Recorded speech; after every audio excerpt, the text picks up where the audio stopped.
चौराग्रगण्यं पुरुषं नमामि।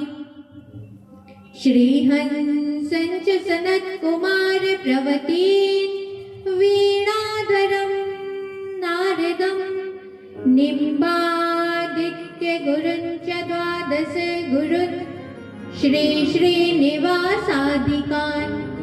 वन्दे सुन्दरभट्टदेशिकमुखान् वश्वेन्दुसङ्ख्यायुतान् श्रीव्यासादरिमध्यगाच्चपरिता सर्वान् गुरून् सादरम्। हे निम्बार्कदयानिधे गुणनिधे हे भक्तचिन्तामणे हे आचार्य शिरोमणे मुनिगणे रामेज्ञपादाम्बुज हे सृष्टिस्थितिपालक प्रभवना हे नाथ मायाधिप हे गोवर्धन कंदरालय विभो मां पाहि सर्वेश्वर।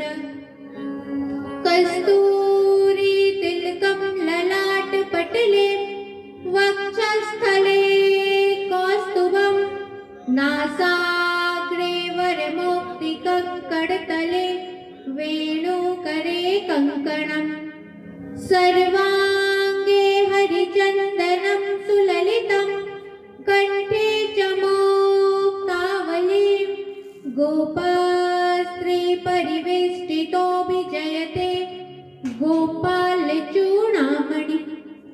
भक्तिभक्त भगवंत गुरु चतुर्नाम बपुए तिनके पदवंदन किए नाशत विघ्न अनेक नाशत विघ्न अनेक।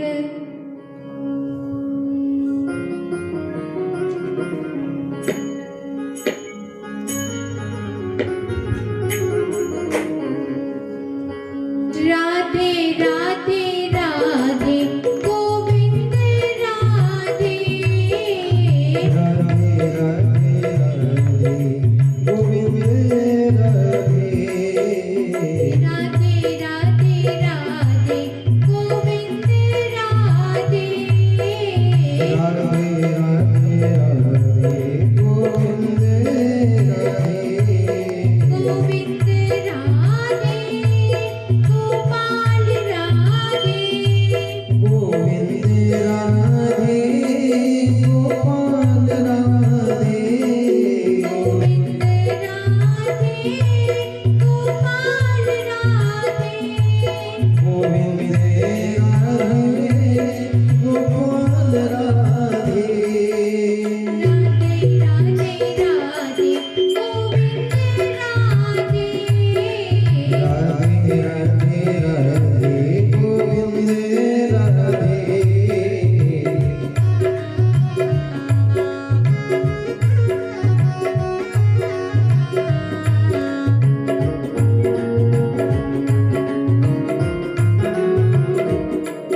की जय, गिरिराज महाराज की जय, वृंदावन बिहारी लाल की जय, भागवत भगवान की जय, पूज्य सद्गुरुदेव भगवान की जय।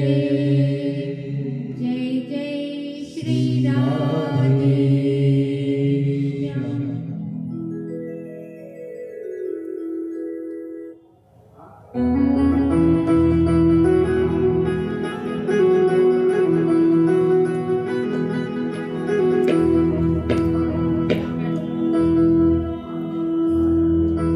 जमुना किनारे मेरो गाँव सावरे आ गइयो।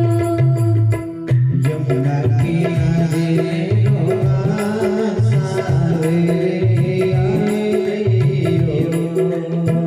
जमुना किनारे मेरो गाँव सावरे आ गइयो। यमुना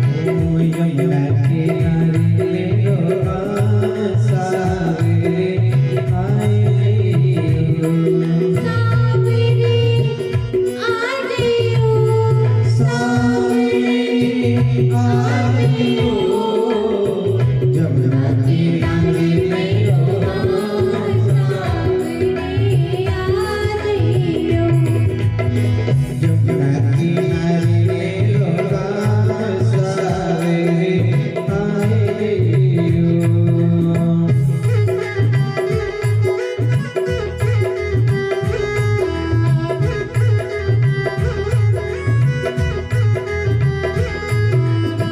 जमुना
यमुना किनारे मेरो गाय सावरे आ रही हो यमुना किनारे मेरो गाय सावरे आ रही हो यमुना किनारे मेरो गाय सावरे आ रही हो यमुना किनारे मेरो गाय सावरे आ रही हो।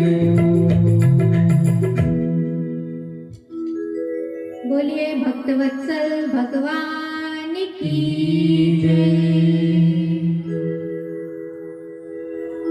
जय जय श्री राधेश्याम।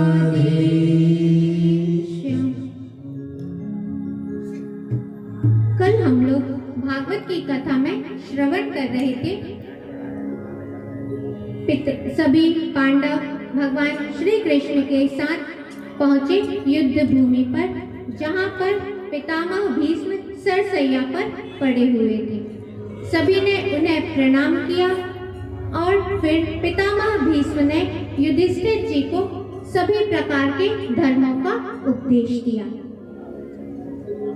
फिर अपने मन को, वाणी को भगवान श्री कृष्ण के चरणों में लगाकर 11 श्लोकों में दिव्य स्तुति की।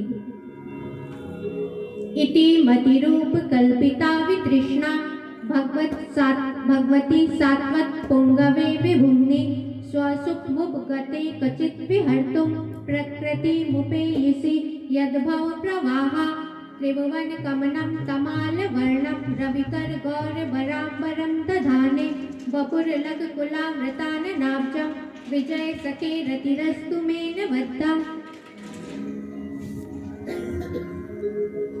पितामह भीष्म कह रहे हैं कि अब मृत्यु के समय मेरी यह जो बुद्धि है, यह अनेक प्रकार के अनुष्ठानों को करने के कारण यह कामना रहित हो गई है।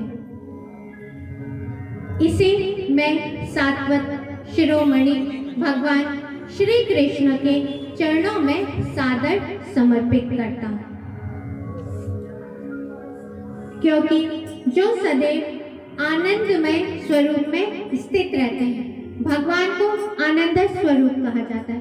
सच्चिदानंद रूपाय भगवान आनंद स्वरूप। भगवान के उस आनंदमय स्वरूप में स्थित रहते हैं और कभी विहार करने की, लीला करने की इच्छा होने पर इस प्रकृति को धारण करते हैं। उन भगवान श्री कृष्ण में मेरी प्रीति। भगवान श्री कृष्ण त्रिभुवन सुंदर है। तमाल के फल के समान उनका रंग सांवला है, जिसमें सूर्य रश्मियों के समान पीतांबर फहरा रहा है। चेहरे में घुंघराली अलकें लटक रही हैं। उन अर्जुन के सखा भगवान श्री कृष्ण पर मेरी निष्कपट प्रीति हो। और पितामह भीष्म कह रहे हैं कि मुझे युद्ध भूमि का वह क्षण याद आ रहा है जिस समय भगवान श्री कृष्ण की जो घुंघराली अलकें हैं, वह घोड़ों के टापुओं के कारण जो धूल उड़ रही थी, उसके कारण भगवान की जो घुंघराली काली काली अलकें थी ना, वह मटमैली हो गई थी और भगवान के चेहरे पर पसीने की बूंद बड़ी ही शोभायमान हो रही थी।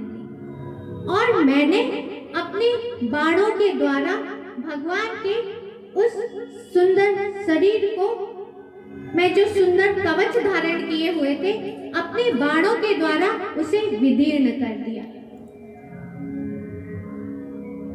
उन भगवान श्री कृष्ण की पर मेरा अंतःकरण, मेरी आत्मा उनके चरणों में समर्पित है।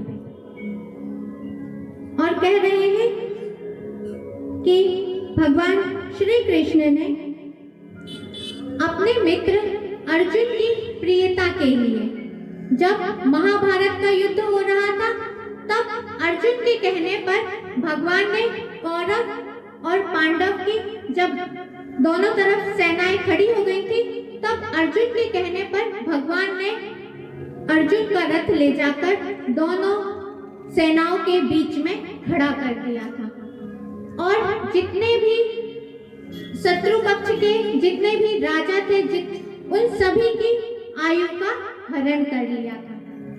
उन भगवान श्री कृष्ण में मेरी प्रीति है। और कह रहे हैं कि जब महाभारत युद्ध का हो रहा था, उस समय जैसे ही अर्जुन ने हम कौरवों की सेना को देखा, बड़े बड़े पराक्रमियों को देखा कि यह सभी तो हमारे गुरु हैं, कोई पितामह हैं, उन सभी को देखकर उन्होंने युद्ध करना त्याग दिया था कि अब भगवान मैं यह युद्ध नहीं कर सकता हूँ। उस समय आपने आत्म तत्व का बोध कराते हुए अर्जुन को गीता का उपदेश दिया। उन भगवान पर मेरा चरण, उन भगवान के चरणों पर मैं सादर समर्पित हूँ। और कह रहे हैं कि मैं आतताई, खुद अपने आप को स्वयं आतताई कह रहे हैं कि मुझ आतताई ने भगवान को तीखे तीखे बाणों से लहूलुहान कर दिया था। और उस समय अर्जुन के मना करने पर भी भगवान मुझे मारने के लिए मेरे ऊपर दौड़े थे। जिस प्रकार शेर हाथी के ऊपर झपटता है, उसी प्रकार भगवान ने मेरे ऊपर अनुग्रह करने के लिए, भगवान मुझे मारने के लिए आ रहे हैं, यह भी मेरे ऊपर भगवान अनुग्रह कर रहे हैं। उन भगवान पर मेरी प्रीति रहे। और कह रहे हैं कि भगवान ने महाभारत युद्ध में यह प्रतिज्ञा की थी कि मैं शस्त्र धारण नहीं करूंगा, लेकिन भगवान और मैंने भी यह प्रतिज्ञा की थी कि जब तक भगवान श्री कृष्ण को शस्त्र धारण नहीं करवा दूंगा, नहीं तो मैं पांचों पांडवों का वध करूंगा। भगवान श्री कृष्ण ने मुझ भक्त की प्रतिज्ञा को पूर्ण करने के लिए सर्वेश्वर ने, जगदीश्वर ने अपनी प्रतिज्ञा को तोड़ा।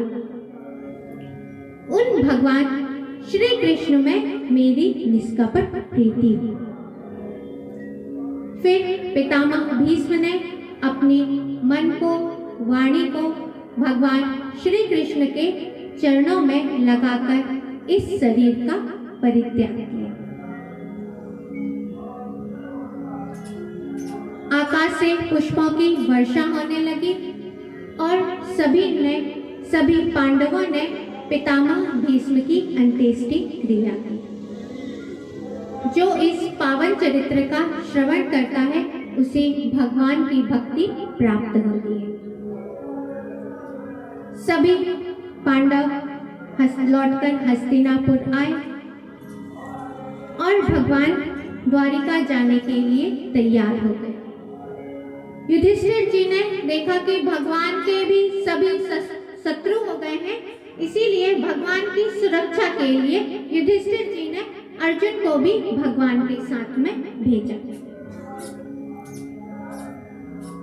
भगवान श्री कृष्ण द्वारिका में पहुंचे, वहां पर उनका दिव्य स्वागत हुआ। सबसे पहले भगवान अपने माता पिता के पास में गए, उन्हें प्रणाम किया। उसके बाद अपनी 16,108 रानियों के महल में गए। और इधर जो उत्तरा गर्भवती थी, ब्रह्मास्त्र का यह सिद्धांत है कि जब तक वह अपना प्रयोजन पूर्ण नहीं कर लेता, तब तक शांत नहीं होता है। गर्भ में तो जब वह बालक था, तब तो भगवान ने उसकी रक्षा की, लेकिन जैसे ही वह बालक गर्भ से बाहर निकला, ब्रह्मास्त्र ने अपना कार्य किया और शांत हो गया। यहाँ पर वर्णन आता है, उत्तरायाः तो गर्वा ईसेना जीविता पुनः। उत्तरा ने एक मृत बालक को जन्म दिया। जिसे भगवान श्री कृष्ण ने पुनः जीवित किया। फिर उस बालक ने जब गर्भ में था तब उसने देखा कि जब मैं ब्रह्मास्त्र के तेज से जल रहा हूँ, उस समय एक दिव्य पुरुष जो है तो अंगूठे के आकार का, अंगुष्ठ मात्र, भगवान का आकार कितना बड़ा है, अंगूठे के आकार, और उनका नीला नीला शरीर है, घुंघराली अलके हैं, कानों में कुंडल धारण किए हुए हैं, 4 हाथ हैं जिनमें शंख, चक्र, गदा, पद्म धारण किए हुए हैं, रेशमी पीतांबर पहने हुए हैं और अपनी गदा से ब्रह्मास्त्र के तेज को शांत कर रहे हैं।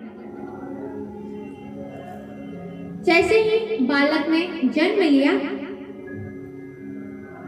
राजा युधिष्ठिर जी ने प्रजा तीर्थ काल में बहुत से अन्न का, गाय का, स्वर्ण का और बहुत सा धन, भूमि आदि का ब्राह्मणों को दान किया। प्रजा तीर्थ काल उसे कहा जाता है जब बालक जन्म लेता है और उसका नालोच्छेदन ना हो, उस समय को प्रजा तीर्थ काल कहा जाता है। उस समय में जो भी दान पुण्य किया जाता है उसका करोड़ों गुना फल मिलता है। ब्राह्मणों को बुलाया युधिष्ठिर जी ने, दान दिया और कहा कि अब इस पुत्र के भविष्य के बारे में भी कुछ बतलाएं। ब्राह्मणों ने कहा कि यह भगवान राम के समान ब्राह्मण भक्त होगा, यह रंती देव के समान उदार होगा, अपने माता पिता के समान सहनशील होगा, ययाति के समान धार्मिक होगा। इनमें सभी गुण ही गुण हैं, लेकिन एक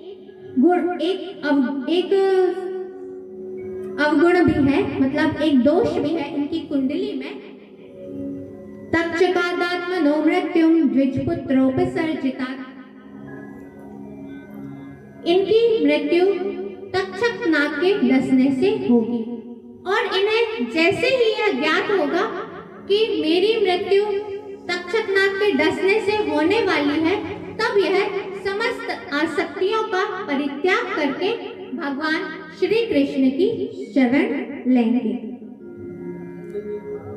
सा एस लोके विख्यात परीक्षित यत् प्रभु, यह इस संसार में परीक्षित के नाम से विख्यात है, क्योंकि इन्होंने गर्भ में जिस भगवान का दर्शन कर चुके हैं, जिस दिव्य पुरुष का दर्शन प्राप्त कर चुके हैं, उन्हीं का यहाँ पर परीक्षण करते हैं कि यहाँ पर वह दिव्य पुरुष कौन है जिसका मैंने गर्भ में पहले ही दर्शन प्राप्त कर चुका है। इसीलिए परीक्षण करने के कारण इनका नाम परीक्षित होगा। परीक्षित जी धीरे धीरे बड़े होने लगे और विदुर जी महाभारत युद्ध के पूर्व ही तीर्थाटन करने के लिए चले गए थे। जैसे ही उन्हें ज्ञात हुआ कि महाभारत का युद्ध समाप्त हो गया है, वह लौटकर हस्तिनापुर आए। विदुर जी ने देखा धृतराष्ट्र और गांधारी को, तब उनको कहा कि देखिए महाराज, अब ये भयंकर समय आ चुका है, आप बुढ़ापे का शिकार हो गए हैं और आप यह निंदित जीवन जी रहे हैं, क्योंकि आपके सभी पुत्र पौत्र 100 पुत्र मारे जा चुके हैं, तो भी अभी आपको जीवित रहने की कितनी प्रबल इच्छा है। इसीलिए अब आप यह अपमानित भरा जीवन ना जिए, क्योंकि यह जो जीवन जी रहे हैं ना, यह कुत्ते का सा जीवन जी रहे हैं। क्योंकि भीम धृतराष्ट्र और गांधारी की सेवा तो बहुत करते थे, लेकिन उन्हें उतना ही अपमानित भी करते थे। विदुर जी ने कहा कि अब आपको अपने सभी कुटुंबियों से छिपकर, पांडवों से छिपकर आपको सप्तपुरी हरिद्वार में जाना चाहिए। धृतराष्ट्र और गांधारी जी ने अपने छोटे भाई विदुर जी के दिखलाए हुए मार्ग पर चलकर पहुंचे हरिद्वार।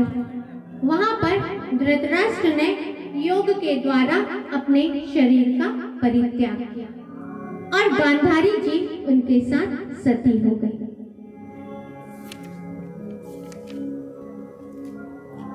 और यहाँ पर भगवान श्री कृष्ण के साथ अर्जुन भी गए थे। अर्जुन को गए बहुत समय व्यतीत हो गया था, अर्जुन लौटे नहीं थे और युधिष्ठिर जी को बड़े भारी अपशकुन होने लगे थे।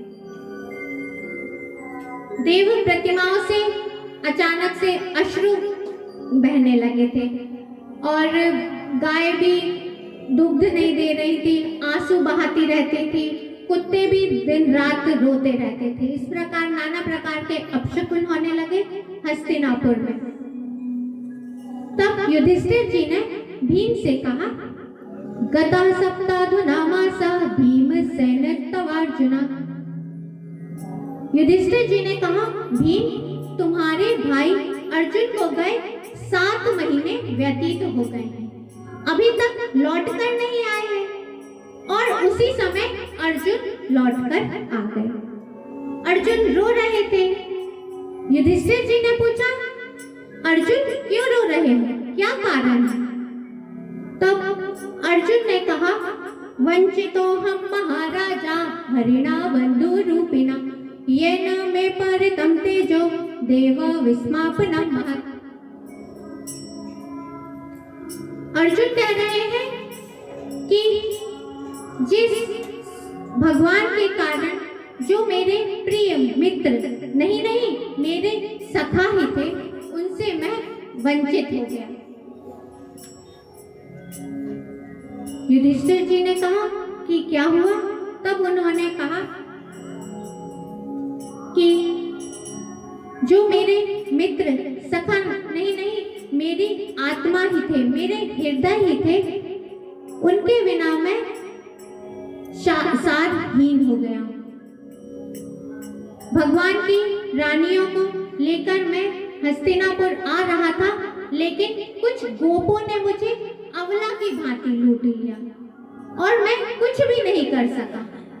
मेरे वही ये घोड़े हैं, वही मैं रथी अर्जुन हूँ, वही मेरा यह गांडी धनुष है, वही बाण है जिससे मैंने महाभारत का युद्ध जीता, जिसके सामने बड़े बड़े राजा भी सिर झुका लिया करते थे। मुझे गोपों ने अबला की भांति लूट लिया। क्यों? क्योंकि केवल एक भगवान श्री कृष्ण के बिना। जैसे भस्म में डाली हुई आहुति, ऊसर में बोया गया बीज और कपट भरी सेवा व्यर्थ होती है। जब राख में आहुति डाली जाती है तब उसे भगवान स्वीकार नहीं करते हैं। ऊसर में मरुभूमि में यदि बीज को डाला जाए तो वह अंकुरित नहीं होता है। और कपट भरी सेवा, यदि किसी की अपन सेवा कर रहे हैं और मन में कोई कपट है तो वह सेवा फलित नहीं होती। उसी प्रकार केवल और केवल भगवान श्री कृष्ण के बिना यह सब सारहीन हो गए। फिर अर्जुन ने आगे बतलाया, वारुणिम मदिराम पित्वा मतोन्मथित चेतसा। भगवान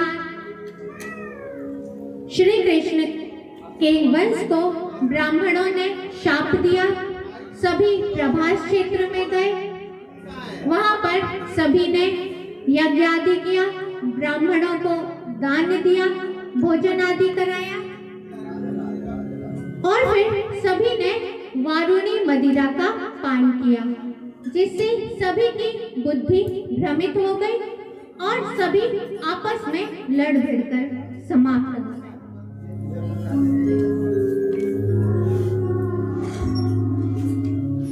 बोलिए भक्त भक्तवत्सल भगवान की जय।